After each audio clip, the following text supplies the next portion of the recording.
Yeah, because I see like how Line invest in Wong Nai and then suddenly they form like a lineman Wong Nai, so that's a synergy they probably have. So I want to look for something similar, Right. which I think for as a Thai startup, that's probably the best scenario you get. Really?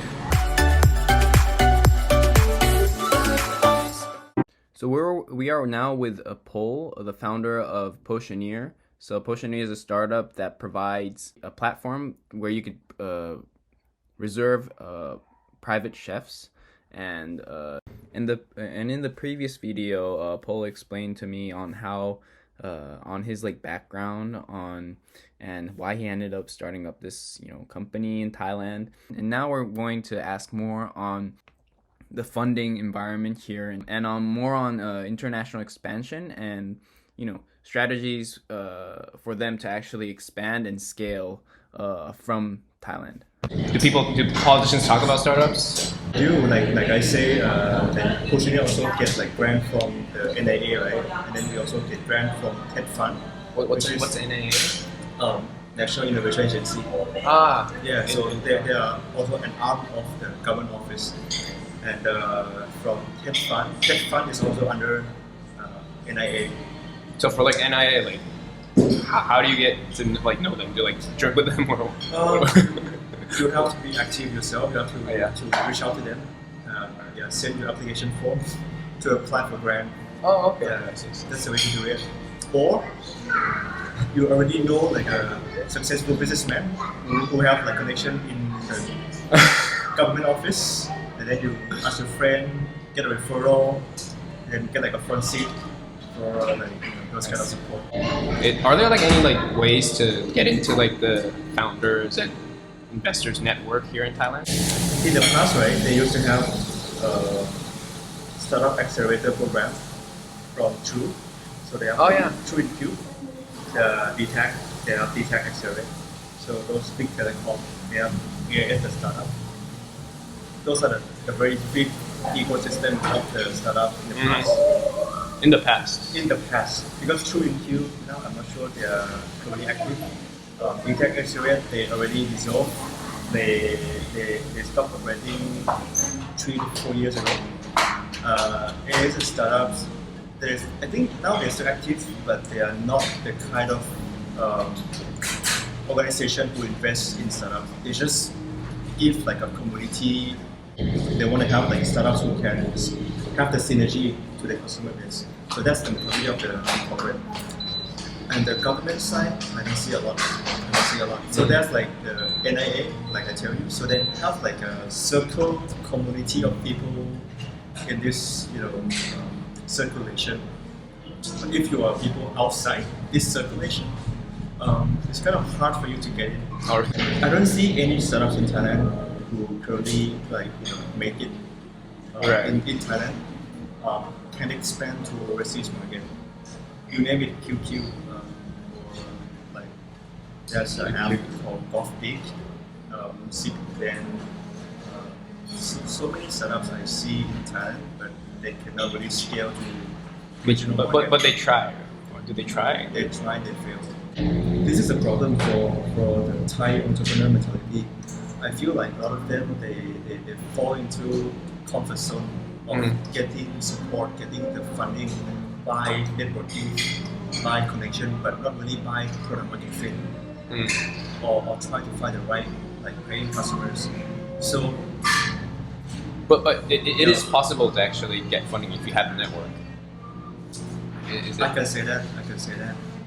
Like for foreign VCs, for example, if you can't get government funding, you have to get a foreign VC, right? So how would you network with a foreign VC? I was wondering. Okay, so regarding the foreign VCs, now actually I'm still figuring out. Because in the past, there's a lot of foreign VCs, Golden Gate Ventures from Singapore, Jeffrey, Gobi Venture, I think, from Chinese or something. Yeah. Why? There's a lot KK Fund. Those VC used to be very active in investing in Thai startups, but in the past. In the past, not anymore. 7-8 years ago, when there's a startup boom. But currently, I don't see a lot of active foreign investors. So that's the reason why I put Potioneer into AppWorks. What's AppWorks? Oh, okay. So AppWorks is an active startup community in Taiwan, like a founders community by founders. So that's the example of how I feel like Thailand don't have the kind of ecosystem like AppWorks, like Taiwan have AppWorks.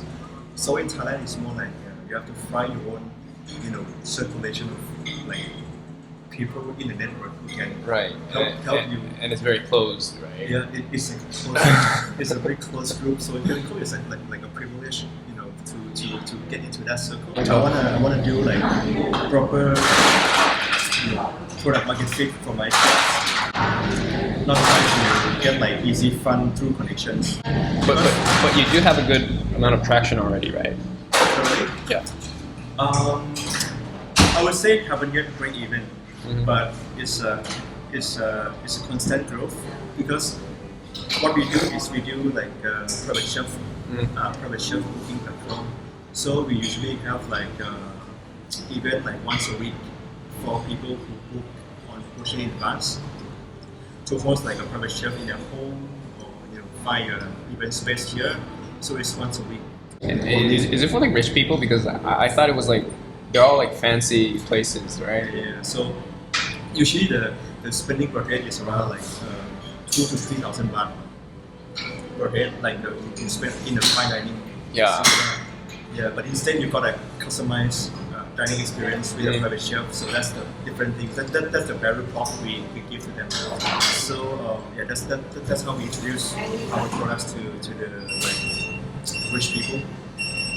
But then you see like these rich people, they usually like a very small market. Really? The small market compared to the middle class. The mass market, right? So I need to, in order for the tech startup to scale, I need to reach to the mass market. Yeah. Otherwise, I can only like stick to this like high class people, and then I need to help a lot of like customer service because these rich people, they don't usually use tech. They just need to pick up the phone and call like a concierge or customer service, right? The fine dining restaurant, they're very nice, presentation, like food. I see like it's getting more popular, especially like you see Lidu restaurant. Recently won the first in the top 50 best restaurant in Asia. Oh wow. Yeah, so yay, Thai restaurant got the #1 place in top 50 in Asia. And this is the reason why I feel like many fine dining places, including omakase in Thailand, starting to get recognized. And Thai behavior started fall. They shift from something like normal to something more glamorous. Like they want to show that they have a good standard of living. So even though the like fine dining restaurant or omakase, they aim for the high class people, but still I see the ambition of the middle class who want to have that kind of experience. So they save up and spend on this.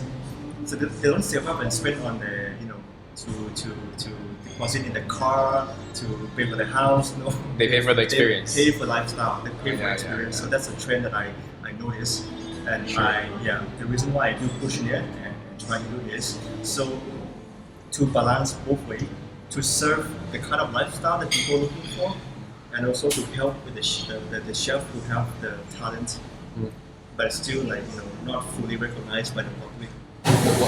What are your like future like goals to this? Like, do you want to like exit and like do M&A in Thailand, or you want to like actually like, I don't know if it's common, but move to Singapore and become a unicorn and maybe like do IPO or what? That's a very good question. The best possibility I get is probably exit, probably like selling my company to a bigger company. For example, if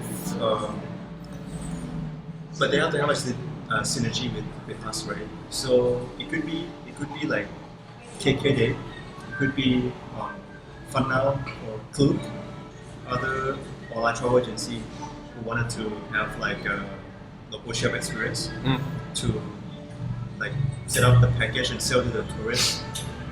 they can do so because I see like how Line invest in Wong Nai and then they form like alignment Wong Nai, so that's a synergy they probably have. So I want to look for something similar, which I think for as a Thai startups, that's probably the best scenario you get. Really? For you to hope for IPO, I think it's a long shot. It's not impossible. It's not impossible, but when you talk about reality, it's probably more likely that you will end up got buyout from a big corporate.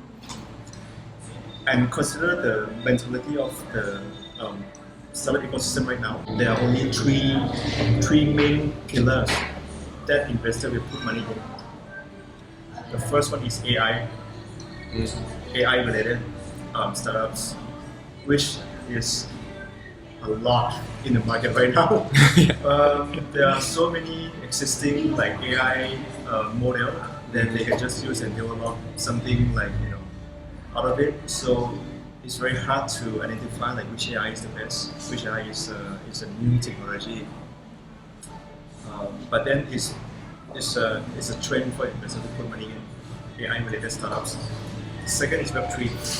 Web3? Yeah, blockchain, crypto. I saw a lot of like startup community of Web3, and they have like investors who are probably active to invest in this kind of startups. Are they like foreign investors or is it the government? Mostly for government never. Oh, okay. Government only looks to build something better. All right, yeah. So for like governmental services, I guess. I don't want to be sarcastic, but I am like seeing all anyway. And the third pillar is the startup. Yeah, so AI, Web3, and startups who have possibility to expand in Southeast Asia. These three pillars, I go to like Korean stage, I go to like AppWorks, the Taiwan stage. They're all only focused on these three. So where I put my Potioneer in, probably in Southeast Asia, that means I have to scale to other regions. I look to expand my service in Singapore or in other countries that this kind of like private shelf behavior is a thing. In Thailand, I can say it's still pretty early for people to understand and recognize like shelf table to appreciate shelf table in general. Where people in Singapore, like Singaporeans, because due to the limited space of the country, and then they have a limited number of like F&B establishment, so they have like limited choice for them to enjoy proper dinner. So they usually call like chef to cook in the house. So it's a different culture. And when I flew to Taiwan, I talked to many Taiwanese actually, to AppWorks staff, to a lot of like business person in Taipei. Actually, it's quite surprising that they usually they love cooking. Like normal people, they love cooking, and they usually like rent a kitchen studio to cook with their friends. So this kind of culture is totally different from Thailand. Right. Yeah, I'm sure it's very different. It's very different. So I feel like we are building something that of course it's benefit the local Thai chef here, but it might not reach the point where it's like hit the sweet spot to really make it like 1 million, 10 million traction a month. But I feel like this kind of traction could be happening if we hit the right jackpot in other countries where the market already exists. So that's why I also push myself into going outside Thailand to expand my network in Taiwan, in Singapore, in Korea, to learn more about the culture and find the product market fit. Alright, so that's the end of this video, but in the next clip, it will be the final clip for this interview with Pol. We will focus more on how we could actually improve the startup ecosystem in Thailand and especially with like the networking and building a community here.